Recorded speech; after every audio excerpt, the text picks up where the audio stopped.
Entrevistas, análisis. La actualidad es la noticia. Reporte W. El contexto de lo que sucede en Jalisco. W Radio Guadalajara. Vamos a escucharnos.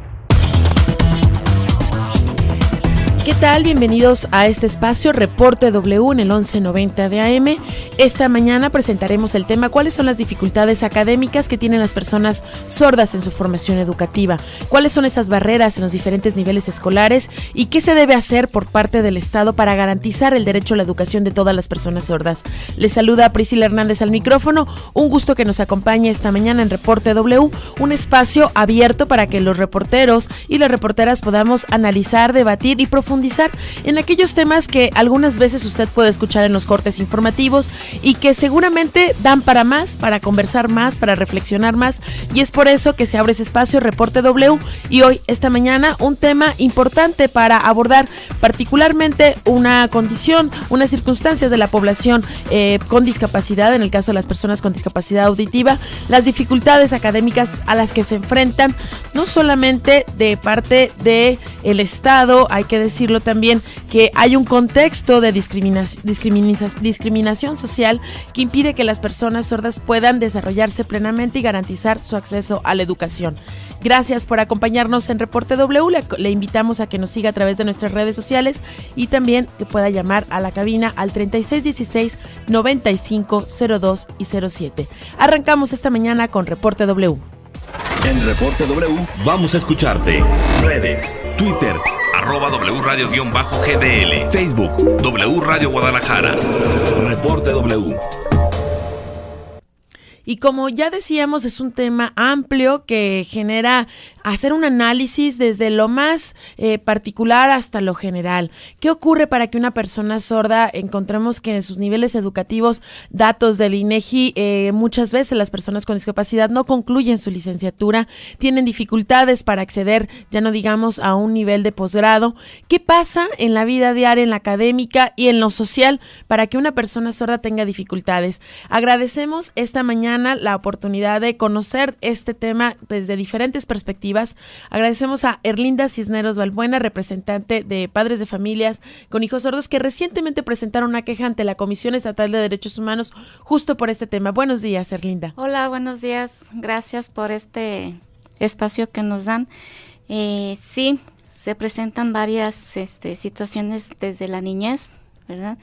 Y pues hay que pedir información, acercarnos a los medios de información para saber qué hacer con nuestros chicos, nuestros niños. Muchas gracias por la oportunidad de poder escuchar su voz, de conocer su planteamiento, y también agradecemos al académico Rodolfo Torres, quien es una persona que ha estado muy cercana desde la academia, pero también desde la vida personal con la comunidad sorda. Un gusto contar con su presencia esta mañana, Rodolfo. Muchísimas gracias, Priscila. Un gusto estar aquí con todos ustedes. Y gracias también a W por abrir este espacio, por tocar este tema, que es fundamental no solamente para las escuelas, sino también para generar ambientes de inclusión en todos los ámbitos, laboral, educativo, en los medios de comunicación. Las personas sordas existen. Es un grupo bastante numeroso. De pronto mucha gente dice, es que casi no se ven. No, las personas están ahí. Entonces el tocar el tema pues nos da la oportunidad de generar estos espacios de inclusión. Es un gusto que podamos estar aquí conversando y reflexionando sobre un tema, como ya hemos dicho, el papel que tienen los medios de comunicación para apostarle a la inclusión. Y también se encuentra con nosotros esta mañana Laura Elena Soto, directora del proyecto de Educación Incluyente, que es un proyecto que ha generado diferentes frutos. Uno de ellos es la primera generación de estudiantes sordos que egresaron de la preparatoria y que ahora están cursando su licenciatura. Buenos días, Laura. Hola, buenos días, Pris. Muchas gracias por la invitación. Gracias a W Radio por el espacio.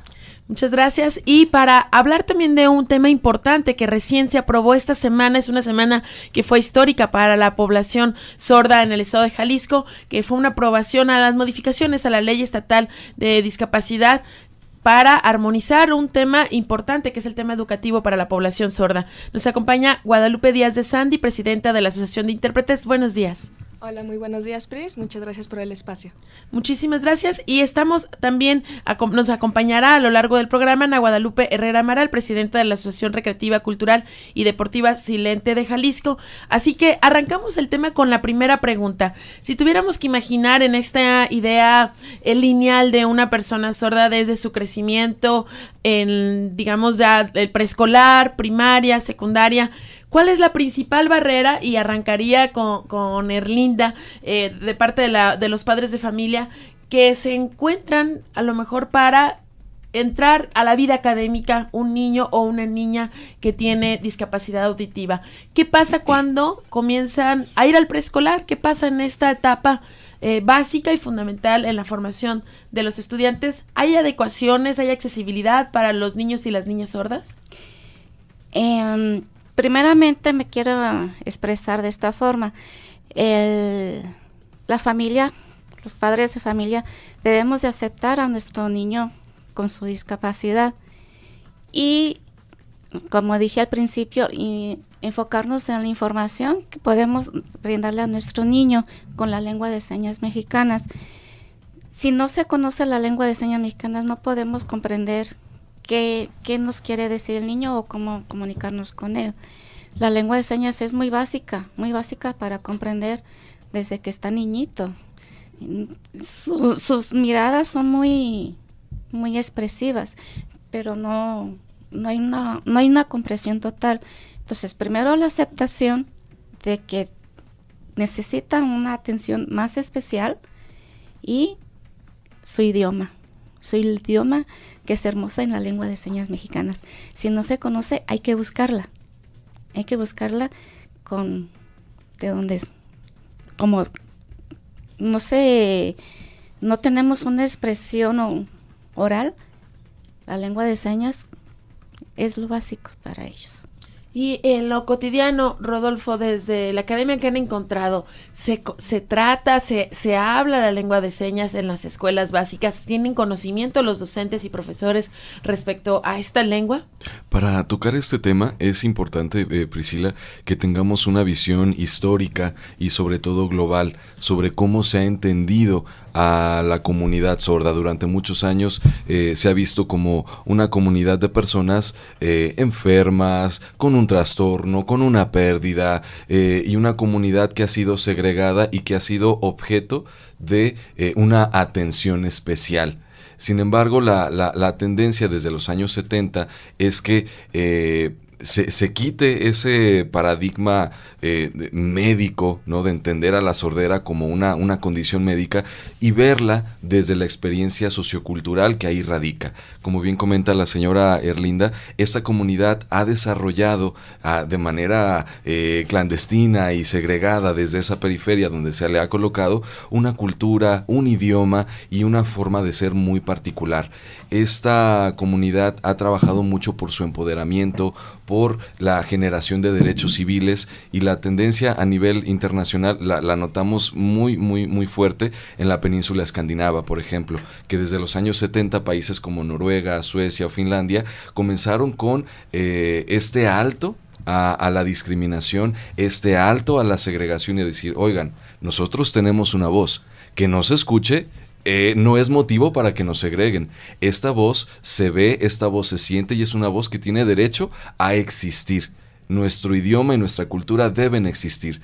Entonces esta comunidad empoderada comenzó a tener incidencia en espacios políticos, en medios de comunicación y en universidades.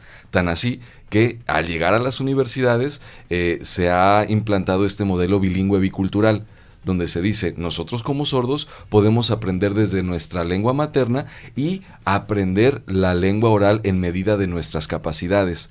¿A qué me refiero? A que algunos puedan leer los labios, algunos puedan verbalizar, algunos puedan escribir, pero siempre en función de sus capacidades y entendiendo la lengua oral como una segunda lengua.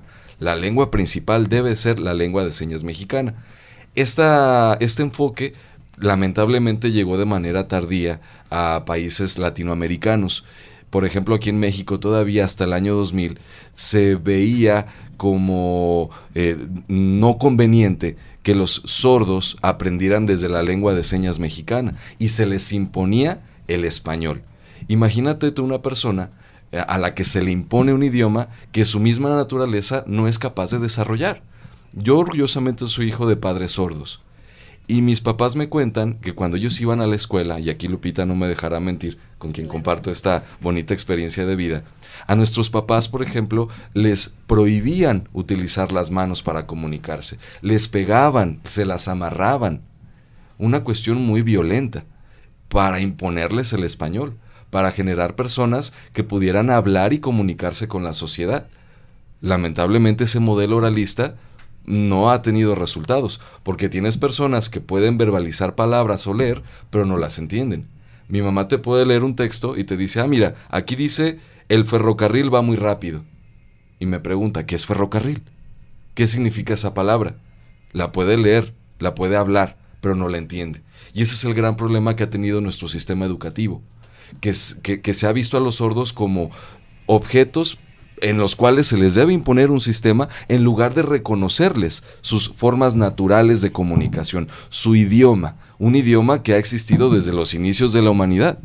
Imagínate. Y esta tendencia sería normalizar, y ya se ha hablado bastante en el tema de discapacidad, el modelo médico y el modelo asistencialista a un modelo de derechos humanos. Hay que recordar que México firmó y ratificó la Convención sobre los Derechos de las Personas con Discapacidad, que no es que quiera, que no es que tenga buenas voluntades, sino que tiene las obligaciones para garantizar el derecho a la educación, entre otros derechos más de las personas con discapacidad. Y uno de los puntos claves de esta convención es cambiar este enfoque que ya decía Rodolfo de el asistencialista, el enfoque que muchas veces los medios de comunicación hemos participado, como la entrega de silla de ruedas, la entrega de aparatos auditivos, y que es solamente un evento donde se toman la fotografía, asisten las personas con discapacidad, pero no hay un seguimiento, e incluso lo que se busca es normalizar, desaparecer la diferencia para normalizar. Y pensando en este punto, cómo se ha anulado el fomento de la lengua de señas, aunque ha habido cambios recientemente, desde la experiencia, Laura Elena Soto, desde Educación Incluyente,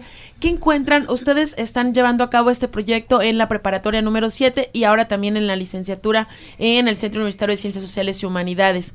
Pero ¿cómo llegan estos jóvenes con esto que ya nos explicaba Rodolfo y Erlinda? A lo mejor muchas personas están en sus casas, no sabemos dónde están o no sabemos prácticamente. Yo he insistido que la discapacidad podrían estar ahí ahora mismo en algún lugar, en algún poblado, y que seguimos negando su existencia porque no salen. Pero ¿qué pasa con aquellos que llegan a la preparatoria? ¿Cuáles son las condiciones en las que llega un estudiante? ¿Son iguales a la de un estudiante sin discapacidad, Laura? Los chicos, bueno, generalmente llegan sin lectoescritura, sin adquisición del español escrito, pero tampoco sin adquisición de la lengua de señas. Entonces ni siquiera son semilingües, son chicos que no han tenido acceso a ningún idioma. Hay otra parte que llegan los muchachos oralizados, pero sin comprender su entorno, sin cultura general. Son chicos que nunca han tenido realmente una amistad o una conversación con otra persona sobre temas de desarrollo humano o sobre temas de lo que les compete, de inquietudes a los jóvenes. Esto, pues bueno, implica muchísimo trabajo, un trabajo con personal multidisciplinario en la asociación civil, pero aunque llegan con su certificado de secundaria, pues con ganas de seguir estudiando, y los papás con la expectativa de que van a poder cursar así la preparatoria. La verdad es que la realidad no es así. A estos jóvenes hay que prepararlos bastante, a veces 1 año, 2 años, 3 años, antes de que pudieran estar en condiciones de poder acceder a la preparatoria. En base a esta situación, todos los padres de familia de la Asociación Civil de Educación Incluyente interpusieron una queja ante la Comisión Estatal de Derechos Humanos recientemente, el pasado mes de junio, por la falta de educación inclusiva, gratuita, obligatoria y de calidad en lengua de señas mexicana de nuestros hijos sordos, así como por la falta de promoción y reconocimiento de la educación a su identidad y pluralidad cultural y lingüística. Quiere decir que cuando se ejerce en ellos la violación al derecho humano a la educación, por consecuencia se ejerce la violación a todos los demás derechos. No, generalmente una persona sorda que no tuvo acceso a la educación, pues no pide tampoco, no exige derecho a la salud, al trabajo, a la cultura, etcétera, derechos fundamentales. El tema de la educación es básico en un ser humano. Ellos al llegar a la edad adulta quedan segregados, excluidos totalmente de la sociedad, excluidos totalmente de cualquier servicio de gobierno. Y pues bueno, esto se ve reflejado en estadísticas. Según la Organización Mundial de la Salud, en Jalisco existen aproximadamente 75,000 personas sordas, de las cuales aproximadamente el 40% de esta población es analfabeta. Es un porcentaje altísimo. Si lo comparamos con lo que muestra el Instituto Nacional para la Evaluación de la Educación, dice este instituto que las poblaciones de más alta marginación y pobreza, como poblaciones rurales aisladas, el índice de analfabetismo es solamente del 3%. En la población sorda es del 40%. Es la población más segregada educativamente.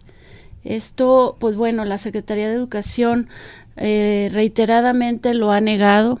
Cuando hemos pedido nosotros, los padres de familia, educación, ellos nos dicen, bueno, pues ahí está el programa de implante coclear, pues pónganles implante para que hablen y así ya no necesiten intérprete. La ONU en el pasado 2014 le hizo recomendaciones muy fuertes a México en este tema. La ONU le dice a México, deja de persistir en el modelo de educación especial y ya trabaja la inclusión educativa. Y también le dice a México, es importante que trabajes en esto que está pasando en la ausencia de intérpretes en las aulas. Y pues bueno, ya pasaron casi ya 4 años, la ONU en el 2018 le vuelve a hacer un examen a México y no avanzamos en nada. Lo que nos preocupa realmente aquí en Jalisco es que la Secretaría de Educación Jalisco está negando este tema. Y hay que decir que agradecemos a Patricia Sánchez, conductora, productora, jefa de información en W Radio, quien hizo las gestiones correspondientes ante la Secretaría de Educación Jalisco, porque era un tema donde en esta mesa debiera estar también la Secretaría de Educación Jalisco. Lamentamos que hasta esta semana prácticamente incluso se les insistió con tiempo suficiente, no tuvimos confirmación y nos hubiera gustado bastante tener la perspectiva, la opinión de la autoridad, porque insistimos, México está obligado a cumplir con la Convención sobre los Derechos de las Personas con Discapacidad. Muchas veces yo insisto con el tema de la convención que tendríamos que tomar en cuenta que México fue el anfitrión para la creación de esta convención. Ustedes recordarán a Gilberto Rincón Gallardo, quien fue el primer candidato a la presidencia con discapacidad, y bueno, él fue uno de los impulsores de la creación del Consejo Nacional para Prevenir la Discriminación y generó que México fuera el anfitrión que reuniera a otros países para la Convención sobre los Derechos de las Personas con Discapacidad, que al no cumplirse, México, como otros tratados y convenios, lo que permite decir es que al final está ignorando y menospreciando a la población con discapacidad. Y preguntarle, Linda, usted presentó como parte de los padres de familia esta queja ante la Comisión Estatal de Derechos Humanos. Presentar esta queja, estar ahí como papás, como madre de familia que le ha tocado estar en este proceso, ¿qué la motiva a sumarse a esta demanda y decir tenemos que exigirle a las autoridades? ¿Qué la mueve para hacer esta exigencia? Sí, mira, sí estuve participando, pero no fui directamente yo, sí. Fue un grupo de padres de familia. Fue un grupo de padres de familia que eran de secundaria, sí. Pero yo como representante de padres de familia, sí, sentimos como padres de familia un rechazo de la Secretaría de Educación, porque no nos ha dado ni siquiera un buenos días, no nos ha dicho disculpen, no podemos asistir, disculpen, programamos otra cita, nada. Es un rechazo que no lo podemos comprender, mucho menos entender, mucho menos nada. El nada es nada. Entonces sí, volteemos a ver. A nosotros como padres de familia nos importan nuestros hijos. Y estos niños que ya están participando en varios eventos, se dan cuenta desde niños que sí se puede, pero solos no pueden. Ya en lo educativo necesitan muchísimo apoyo. En la familia se aprenden valores, pero en lo académico reforzamos más los valores educativos. Entonces, por favor, secretario, haga acto de presencia. Y lo que decía Erlinda particularmente, la Secretaría de Educación Jalisco, al ignorar, al no estar presentes, parecería entonces que hay diferentes niveles de ciudadanía, y esto también es muy grave. Rodolfo, antes de pasar a Ana Guadalupe, muchísimas gracias por estar presente en este programa, la presidenta de la Asociación Recreativa, Cultural y Deportiva Silente en Jalisco. Es muy importante para nosotros su presencia en este programa, y antes de pasar con usted Gracias. al programa, muchas gracias. Rodolfo, preguntarte, ¿qué hace que sea más fácil pensar en que las personas estén oralizadas, es decir, repitan las palabras, lean los labios, en lugar de implementar la lengua de señas? Ya nos decías de varios aspectos históricos, pero desde el aspecto de discriminación o inclusión, ¿cómo podríamos hacer también un análisis de por qué esta negación sistemática a reconocer la lengua de señas? Bueno, esta situación nos habla de un fenómeno bastante interesante donde existen dos papeles, hay un opresor y un oprimido. Y el opresor busca desconocer las aportaciones que el oprimido pudiera hacer. Le desconoce su identidad, desconoce su idioma, y al desconocer el idioma estás desconociendo el pensamiento, la cultura, las formas propias de interacción. Y lo más triste de esto es que el oprimido pierde noción de sí, pierde esa unicidad, esa identidad y ese carácter colectivo. Lo más interesante de esto es que desde esa parte de los oprimidos, y Paulo Freire, un gran pedagogo brasileño, lo señalaba, desde la visión de los oprimidos puede existir un carácter de resiliencia. Y la comunidad sorda ha sido un ejemplo bastante interesante de resiliencia a nivel internacional, donde a pesar de esa violencia simbólica, esa violencia física que se dio desde la familia o desde las escuelas, han salido adelante con su idioma, con su lengua de señas. Aquí en México la situación es bastante interesante, ya que cuando hablamos de educación de los sordos, tenemos un referente bastante positivo. En 1867, Benito Juárez, cuando fue presidente de la República, instauró la primera escuela nacional para sordos. Él sentó las bases reconociendo esa diversidad. Contrató a uno de los mejores maestros provenientes de Francia, que es el país donde se institucionaliza, se esquematiza la lengua de señas desde la educación. Benito Juárez lo invita, Eduardo Huet, y fundan esta escuela. Sin embargo, el modelo oralista, después de 1880, tiene más éxito porque es mucho más cómodo para un sistema, desde esta parte ventajosa de poder o desde los opresores, el no generar tantas modificaciones. El que los sordos, al ser tan diferentes, es mejor que ellos actúen en función de nuestras necesidades, de lo que para nosotros es más fácil. A estas alturas, a mí me ha tocado incluso escuchar, Laura no me dejará mentir, que hay universidades o que hay escuelas que tienen mucho esta visión tecnocéntrica y dicen, ¿intérpretes para qué? Se ven muy feos, parecen changos utilizando la lengua de señas. ¿Por qué les estamos enseñando la lengua de señas a esos muchachos? Porque nada más eso es segregarlos, porque no hablan. En nuestra cultura tenemos mucho el dicho de quien no habla, Dios no lo oye. Entonces estas personas ya están condenadas. Mejor hay que comprarles unas tabletas, por ejemplo, y que la tableta traduzca todo lo que el entorno audible está generando. Eso no funciona porque una lengua no se sujeta a la programación de una tableta. La lengua de señas es oficialmente un idioma. Y desde la academia, desde 1980, por ejemplo, en Estados Unidos, se ha instaurado toda una línea de investigación que reconoce a la lengua de señas como un idioma viso-gestual, que tiene su gramática, que tiene su sintaxis, que tiene sus manejos de tiempo y que configura toda una forma de ser y de pensar. Este vuelco desde la academia también ha servido para la visibilidad y el empoderamiento de esta comunidad. Tan así que en Canadá, en Estados Unidos o en Europa tenemos teóricos, tenemos sociólogos, tenemos maestros netamente sordos. Esta situación, Priscila, aquí en México no se ve. A un sordo, si bien le va, si bien le va, solamente termina su secundaria y con bastantes carencias. Por eso proyectos como el de educación incluyente se han erigido como un referente a nivel nacional, porque es promover el enfoque bilingüe bicultural, donde el sordo se siente orgulloso de serlo, donde el sordo aprenda desde su lengua materna y en función de sus posibilidades aprender el idioma del entorno. Aquí también tenemos la Declaración de Derechos Lingüísticos, donde se reconoce que todos los seres humanos tenemos el derecho de vivir y de crecer y de aprender desde nuestra lengua materna, que es en el caso de las personas sordas, es la lengua de señas. Y esto pues es bastante necesario y no queremos nosotros como comunidad que se quede en el papel.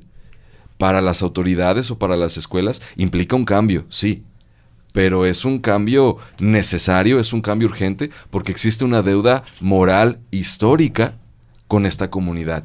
Y no nada más con los sordos, también con las comunidades indígenas, donde se desconocen sus idiomas. Y que justo con esto que comenta Rodolfo Torres, el académico Rodolfo Torres, es importante destacarlo. Hay similitudes, los grupos segregados y excluidos históricamente de nuestro país tienen similitudes y en este caso no hay que insistir que muchas veces, como ya explicaba, suele decirse que el otro aprenda, que el otro cambie, cuando no se han generado medidas para que el otro sea incluido. No es que sea nada más sumado, sino que realmente tomado en cuenta sus diferencias. Les agradecemos que continúen acá en Reporte W. Les invitamos a que nos llamen a la cabina si tienen alguna duda o pregunta. Es válido no saber, es válido no conocer. Muchas veces la discriminación nace desde este desconocimiento. Así que si usted tiene alguna duda o pregunta, llame, anímese, seguramente está ahí escuchándonos. Y que claro, también ahora nosotros en la segunda parte del programa vamos a afinar estos detalles para tener la interpretación simultánea y que las personas sordas puedan acompañarnos como se debe a través de redes sociales en nuestro Facebook streaming que tenemos.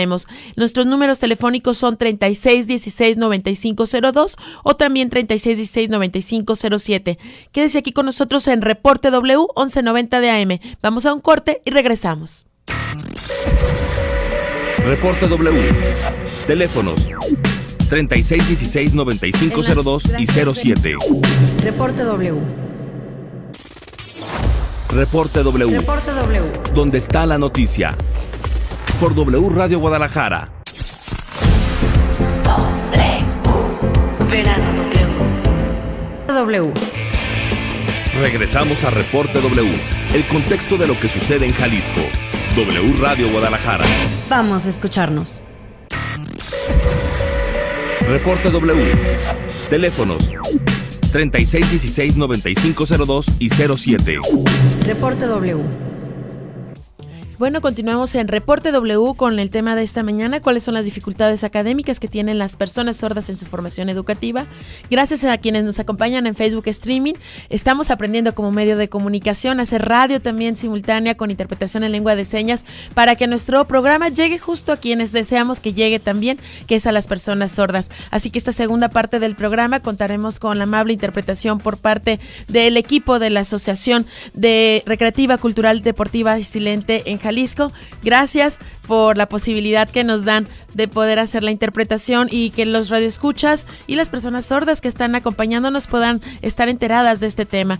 Y como decíamos, esta semana fue una semana fundamental para la historia de Jalisco en el tema de discapacidad e inclusión y para la población sorda. El Congreso del Estado aprobó una ley, las modificaciones a la ley para garantizar la educación de las personas sordas, como ya explicaba el académico Rodolfo Torres, respetando y promoviendo y garantizando el acceso a la lengua de señas y de esta forma al acceso a la idea bilingüe cultural, ¿sería? Bilingüe bicultural por parte de la educación para que entonces no tengan que ser el otro el que deba adaptarse a la normalidad, quitarse las diferencias, despojarse de sus particularidades para poder aprender y estudiar. Agradecemos a la diputada Fela Pelayo, quien nos acompaña vía telefónica. Buenos días, diputada. Bueno, no la escuché.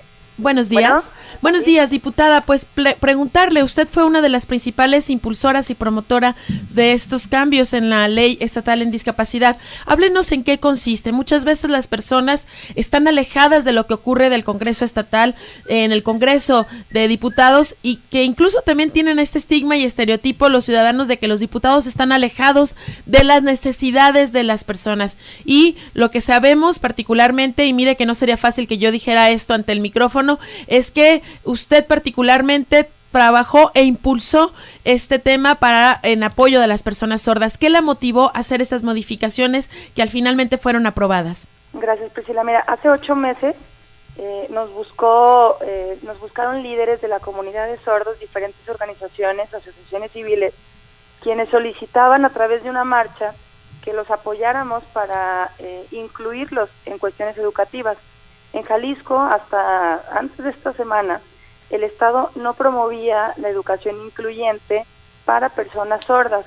Empezamos a analizar esta petición, trabajamos en conjunto con muchos líderes de la comunidad sorda y llegamos a la conclusión, bueno, más bien al trabajo que hicimos con diferentes comisiones, con diferentes diputados, debo mencionarlo, y bueno, encontramos que teníamos que lograr la manera de que la lengua de señas se convirtiera, ya es una lengua oficial mexicana, también vale la pena mencionarlo, pero tenemos que dejarla en la ley como primera lengua para que a través de los programas de educación inicial las personas sordas puedan tener acceso a la educación en lengua de señas como su primera lengua y bueno, estar todos a la par. Esto es un paso importante porque estamos hablando de la inclusión. No es solamente hablar de educación. La educación, yo lo mencionaba, es el aspecto más importante de esta iniciativa, pero viene a la par con una inclusión, con el darle la misma oportunidad a las personas sordas que a las personas oyentes. Y para Jalisco, por supuesto, que es un muy grande paso. Una de las preguntas y cuestionamientos que hubo por parte de la prensa ese día era cómo se va a generar que esto realmente pase a la práctica, qué debe ocurrir, cómo andamos en presupuesto, diputada, y cómo se va a llevar que esta ley se implemente realmente como se desea y que un documento tan importante se convierta en realidad para la población sorda. Sí, mira, lo platicábamos con la comunidad sorda desde el primer día que empezamos a trabajar. Vamos por pasos. En el Congreso del Estado, señalando que somos dos poderes diferentes, el Congreso del Estado y el Gobierno del Estado, uno es el Ejecutivo, otro el Legislativo, pues el primer paso era modificar la ley, asegurar que a través de una ley ellos pudieran tener una exigencia legal. Y entonces lo que nosotros vamos a estar buscando, primero esperamos que por haber sido una iniciativa que se aprueba por parte de todos los legisladores, de todos los grupos políticos que existen dentro del Congreso, se tenga ya planteado por parte del Gobierno del Estado que en el presupuesto de este año nos envíen el presupuesto con las modificaciones necesarias para poder operar esta nueva ley. Sin embargo, en caso de que el Gobierno del Estado no envíe esas modificaciones, nosotros, por supuesto, que como parte de nuestro trabajo, impulsando el trabajo que se realizó, vamos a estar buscando que efectivamente se asigne un presupuesto.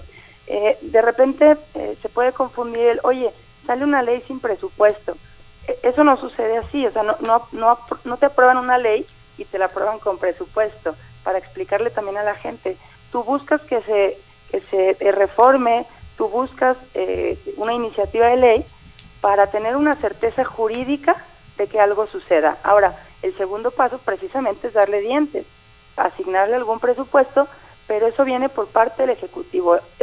Estamos esperando que tanto el secretario de Educación como el gobernador tengan a bien tomar en cuenta esta decisión que se toma por el Legislativo para que posteriormente nosotros podamos aprobarlo desde nuestras curules. Pues le agradecemos a la diputada Fela Pelayo la claridad con la que nos explica cuál es el proceso, también tomando en cuenta la división de poderes en este país, y seguimos en contacto. Seguramente habrá otras iniciativas que tienen que ver con el tema de inclusión o seguramente con grupos vulnerables, como en este caso de las personas sordas. Gracias, diputada, por la posibilidad. Al contrario, muchísimas felicidades por tener un intérprete el día de hoy en tu programa. No, al contrario, muchas gracias, y la verdad que nos parece interesante tomar en cuenta que, mire que en seguimiento periodístico, como decíamos, Reporte W, los reporteros podemos contar un poco más, y me toca ver muchas veces cómo se entregan una vez al año, varias veces, digamos, en diferentes dependencias, aparatos auditivos, sillas de ruedas, y se hace esta entrega que tiene que ver con un modelo asistencialista, pero ahora particularmente esta ley conozco de forma cercana. Ahora ya hablaremos con la población sorda, con Guadalupe Díaz de Sandy por parte de la Asociación de Intérpretes. ¿Qué implicó esta ley? Y que se haya tomado en cuenta la voz de los ciudadanos es algo para destacar. Muchas gracias, diputada. Muchísimas gracias, al contrario, gracias a ustedes. Y para continuar sobre este tema, muchísimas gracias a Ana Guadalupe Herrera Amaral, presidenta de la Asociación Recreativa, Cultural y Deportiva Silente de Jalisco. ¿Qué opina usted sobre la aprobación de esta ley para que desde la escuela y desde todos los niveles educativos se promueva el uso de la lengua de señas? Antes quiero agradecerte la invitación y la verdad fue una semana realmente muy muy emotiva, nos sentimos muy contentos, es algo histórico para la comunidad sorda a nivel nacional, de verdad es una ley que pues finalmente rompe barreras, no siempre había habido estas barreras, pero ahora trabajando con el colectivo ya durante estos 6 meses, lo que pretendemos es que los niños tengan el acceso a la lengua de señas. Era realmente algo imposible para algunos de nosotros, lo habíamos pensado así, pero tras ver en todo el estado, en toda la república ese tipo de barreras, sí fue algo complicado. Por ejemplo, el día 28, que fue el día que pues es el Día Nacional del Sordo, y más sobre todo estas cuestiones que nos han visto que paso a paso se ha trabajado. Lupita nos comentó ya por fin esta semana va a salir ya aprobada esta ley, y la verdad yo tenía las dudas, así como ¿de verdad esto es cierto? De verdad el que los niños puedan tener la atención adecuada en su lengua de señas realmente es algo muy emocionante. Para mí fue algo muy difícil, tuve muchas barreras tanto en todo el nivel educativo, y siempre decían pues es que los niños no pueden, ¿no? Pero el que ahora los niños sordos tengan este acceso desde pequeñitos, de verdad fue como un balde de agua fría para mí, la emoción, el llanto, pero realmente fue todo de felicidad gracias a esta ley. Ya era hora de que los niños sordos tengan el acceso, de que los maestros implementen la lengua de señas en el aula, de que se trabaje con los intérpretes, y sobre todo es algo histórico a nivel nacional. Ya he recibido muchas felicitaciones de muchos líderes sordos, que gracias al colectivo se ha logrado esto, y la verdad ha sido un buen trabajo en equipo, y todo esto ha generado que otros líderes sordos también quieran trabajar con el colectivo. Me han solicitado apoyo, que les enseñemos cómo gestionar estas situaciones para que no sea solo Jalisco, que no sea la etapa de oscuridad de la comunidad sorda termine, que no sea solo visto como cuestiones de terapia, que hay que solucionar la sordera con terapia. No, hay que ver al niño sordo como persona sorda con acceso a su lengua. De verdad estoy muy agradecida también con la diputada Fela, me siento muy contenta y muy agradecida por todo el apoyo que ha dado a la comunidad sorda. Muchísimas gracias. Y Ana Guadalupe, preguntarte cómo resolviste desde la academia como estudiante que no hubiera un intérprete mientras tú estabas estudiando. ¿Cómo nos lo contarías a las personas que no tenemos discapacidad y que no imaginamos cómo es no tener un intérprete en el salón? Sí, claro, mira, en verdad al recordar mi niñez, por ejemplo, desde el kinder, siempre me veían como persona con discapacidad, pobre niña, ¿no? Entonces, siempre fui una persona sociable, pero pues para mí pues no había niños sordos en mi kinder, por ejemplo. Era el estar con los maestros, más bien en mi kinder todos éramos sordos. Mi maestro era el maestro Alejandro era también sordo, y siempre tuve como la identidad de una persona sorda adulta, lo cual me llevó a llevar esta identidad sorda para mí. En el caso de la familia, siempre tuve comunicación con mi familia. Usábamos como mímica, clasificadores en casa para poder comunicarnos. El problema fue cuando entré a secundaria, ¿no? Mi identidad sorda no se perdió, no tenía un maestro sordo. Fue ahora sí que estar con personas oyentes. La verdad fue algo muy triste para mí. Fue una situación pues sí complicada. Mucho peor aún en la preparatoria porque no tuve intérprete, sí, entonces buscar quién tuviera el acceso fue muy complicado. Mi mamá me dijo, es que tú ya no puedes tener el acceso a la prepa.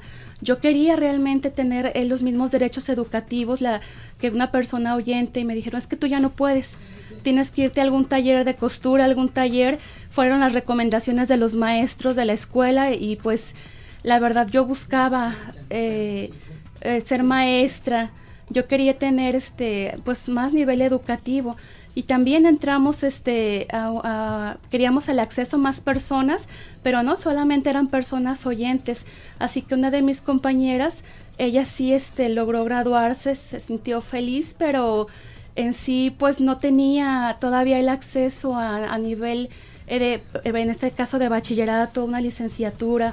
Así que entras a trabajar, que es lo único que te oferta ya el sistema, y ya empezamos pues a trabajar más en las cuestiones de derechos humanos, de la ley, un comité nacional, y había Eric, un presidente, él fue un presidente sordo, y también Ernesto Escobedo, que son líderes sordos de México, que me fueron enseñando a mí cómo empoderarme, y realmente todos estos temas me han ayudado mucho a darme cuenta que a nivel nacional e internacional debemos de sentirnos orgullosos de ser sordos.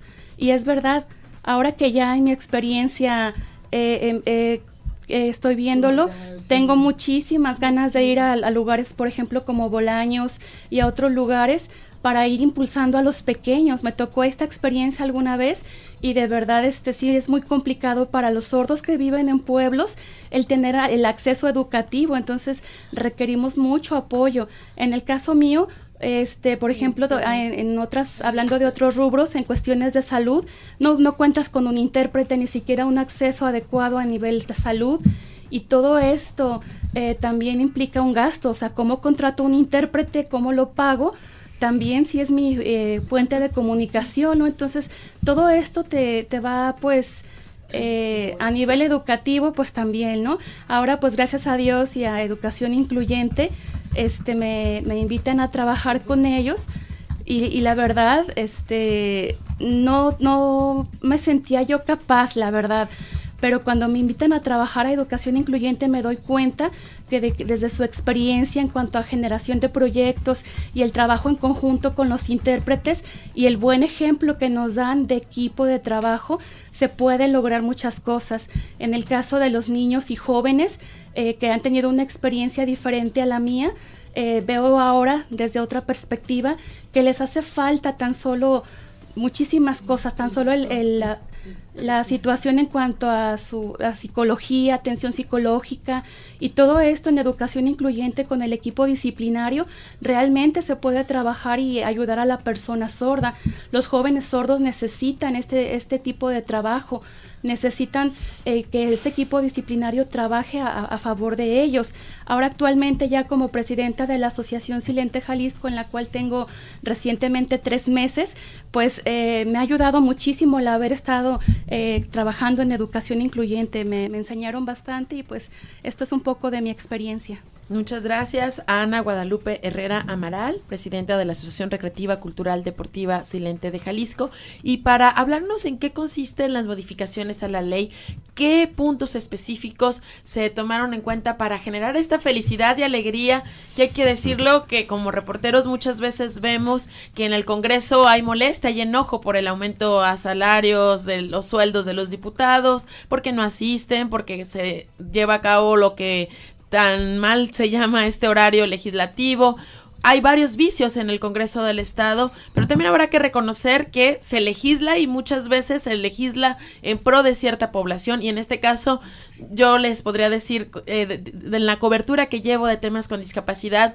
la población con discapacidad muchas veces a lo mejor no denuncia o demanda todo lo que vive, porque sería todos los días hacer una denuncia de la discriminación, de los obstáculos, pero cuando destaca algo hay que tomarlo en cuenta, porque particularmente esta ley Guadalupe Díaz de Sandy generó emoción en la población sorda. ¿Cuáles serían las especificaciones particulares que tiene esta legislación y que sabemos tú impulsaste como presidente de la Asociación de Intérpretes de Jalisco?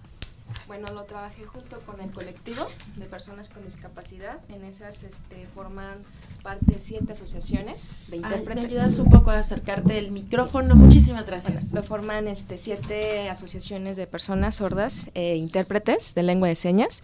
Y bueno, lo trabajamos, como bien lo dijo Fela, pues junto con ellos, el colectivo de personas con discapacidad, se logró hacer el reconocimiento, como bien lo decía Rodolfo Torres, en el artículo 4 de las personas con, los derechos de las personas con discapacidad, se agregó una fracción, la 17, que es 16, la persona sorda adquirir al aprendizaje de la lengua de señas mexicanas como primera lengua. Esto fue como un logro pues bastante para la comunidad sorda. Otra de las modificaciones que se hizo junto con ellos es el artículo 27, que es el garantizar la educación bilingüe y cultural desde educación inicial a través de la lengua de señas.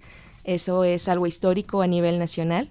El primero aquí en Jalisco, y bueno, también en ese mismo 27 que corresponde a la Secretaría de Educación, es que se establecen las bases y requisitos para certificar a intérpretes de lengua de señas mexicana, algo que realmente pues no teníamos. Entonces, bueno, creo que son como las principales modificaciones que se hizo a la ley de inclusión, poquitas pero bastantes grandes. Y esto es reconocer que no se tiene que fomentar el enfoque médico, es decir, o el oralista de tienes que hablar, tienes que responder. Yo recuerdo mucho una anécdota que me explicaba una persona sorda de nos oralizan para pedir en un restaurante, para que no llames la atención con las manos, para que digas sí quiero una pizza o sí quiero una hamburguesa. Desde tu experiencia, Guadalupe, como intérprete, ¿cómo cambia para la vida de una persona sorda el acceder a un intérprete en espacios donde seguramente tú has estado, la academia, en un hospital, en un proceso incluso legal? ¿Cómo se modifica la actitud de la persona sorda al saberse acompañada por un intérprete?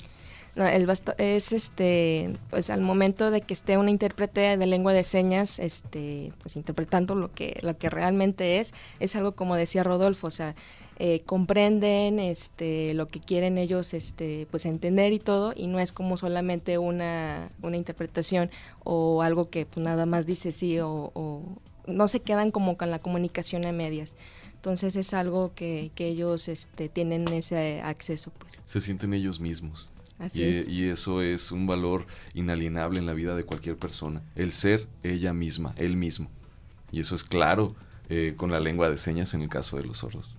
Ahora que ya está aprobada estas modificaciones a la ley, ya explicaban lo que implica no solamente para el poder, en este caso legislativo, sino ahora el ejecutivo. ¿Ustedes qué destacaron que deba seguirse haciendo desde el Congreso para modificarse legislaciones? ¿Ubican otros cambios urgentes que deban darse desde el Congreso?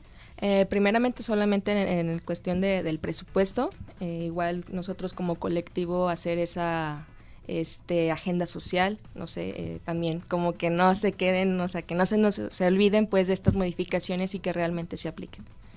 Laura Elena Soto, por parte de Educación Incluyente, que como decíamos desde la Universidad de Guadalajara ya egresó la primera generación en preparatoria y ahora estudia en la licenciatura, y como madre también de una joven sorda que fue, digamos, clave, Elena Gamboa, que recibió el Premio Estatal de la Juventud. ¿Cómo recibiste esta noticia de estas modificaciones a la ley estatal? Híjole, la verdad es que toda esta semana ha sido bien intensa.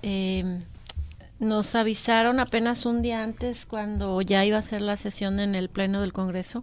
Ya esperábamos esta sesión, pero no sabíamos exactamente qué día. Entonces sí fueron muchas emociones.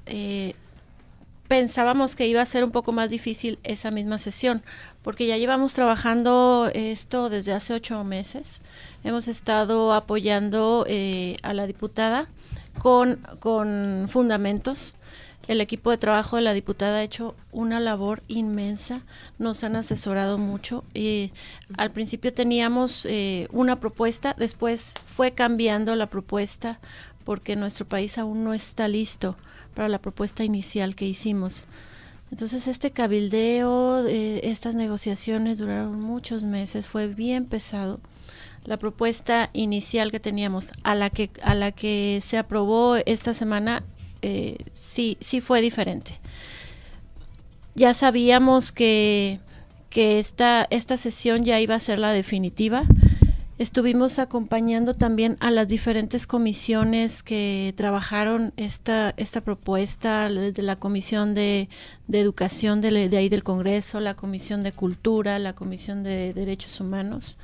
Al final, a la misma presidenta de la Comisión de Puntos Constitucionales dice, excelente, adelante. Y la verdad, esa era la comisión un poco más complicada que nos daba un poco de temor de que nos fueran a rechazar la iniciativa. Ya habíamos pasado el trabajo más pesado en estos 8 meses. Todo ese cabildeo ya había pasado. El trabajo de la diputada Fela es enorme. Hace una gran, incide bastante en todas las fracciones parlamentarias. Es fundamental esto, todo lo que se hace interno en el Congreso. Ahora ya conocemos más de cerca el trabajo del Congreso y la verdad que sí se trabaja. Diputados de otros partidos nos apoyaron muchísimo. Ellos estaban con la actitud del cómo sí se pueda lograr. No es un rechazo así nada más porque sí, sino es la primera iniciativa nuestra es, bueno, ahorita no se puede. México no está tan adelantado, pero se pueden hacer otras cosas y nos asesoraban también.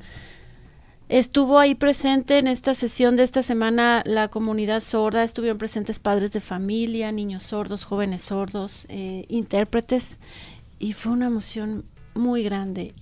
Esto es fundamental. Se ha dado un paso histórico, íbamos avanzando muy lento, y de repente ya este martes se da un paso enorme.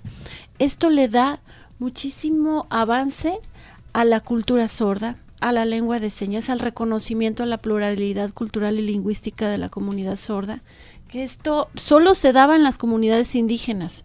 La comunidad sorda exigía que se le reconociera esta pluralidad, pero bueno, gracias a esto vamos a seguir dando grandes pasos. 2018 viene con grandes expectativas para la educación de las personas sordas. Esto que se trabajó con el Congreso generará empleos, generará evolución en la comunidad sorda y por supuesto desarrollo de la misma cultura. Vamos a incidir bastante en Jalisco. Pues nos dará mucho gusto poder estar ahí para contarlo y también estar aquí para contar aquello que no se ha hecho, porque hay muchas cosas que no se han hecho, es decir, entendemos el reconocimiento que hay que hacer ahora, en este caso a la diputada Fela Pelayo, y nos sumamos a este reconocimiento social que se le hace, pero también hay que decir que hay pendientes del Consejo Estatal para la atención a personas con discapacidad, del COEDIS, desde la obligación de las comunicaciones públicas para que sea accesible el espacio para las personas con discapacidad, y nos alegra que el 2018 vaya a ser un buen año. Me gustaría